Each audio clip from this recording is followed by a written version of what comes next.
Bu dunyoda hamma narsani pul hal qiladi. Sevgini ham, do'stni ham, aka-ukani ham puling bo'lsa zo'r joyda yashaysan. Puling yo'q bo'lsa hech kim seni hurmat ham qilmaydi. Pulga xohlagan narsangni sotib olsang bo'ladi. Baxt bu pulda. Adashyapsan. Haqiqiy baxt pulda emas. Da 2025-yil mana shu sanada sen bilan ko'rishamiz. Bor boyligimizni bir-birimizga ko'rsatamiz. Shunda ko'ramiz kim baxtliroq, kim boyroq ekan. Kelishdik. Shuncha yillar davomida men o'z biznesimga asos soldim. Bastrak kompaniyasidan traklarni xarid qilib, bir nechta kofexonalar, kichik-kichik ovqatlanish shoxobchalari ochdim. Biznesim gullab yashnashida asosiy sabab mana shu bejirim ko'rinishga ega bo'lgan qulay, biznesni tez gullatadigan traklar katta sababchi bo'ldi. Aytgandek, bugun anov tentak o'rtog'im bilan ko'rishadigan kun. Labishib, Mashinang kalitini berib tur. o'zingiz mashinangizchi? Ha, beraver.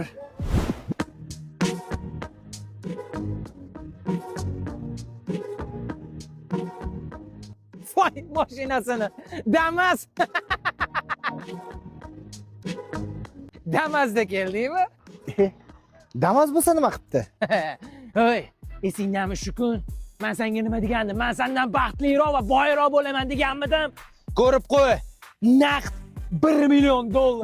Bu hali hammasi emas. Kartamda 10 baravari bor. Mashinam ham qimmatbaho. Men senga nima dedim? Bor boyliging shumi? Unda men sendan boyroq ekanman. Nima? Qani ko'ringlikchi. Hozir. Molu davlatni topgaysan, ota onang topilmaydi.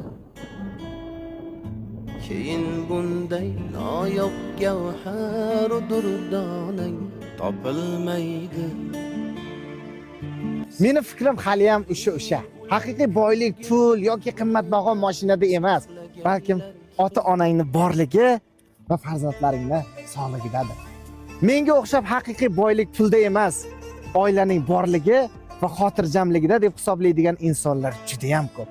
To'g'rimi? Molu davlatni topgaysan, ota onang topilmaydi.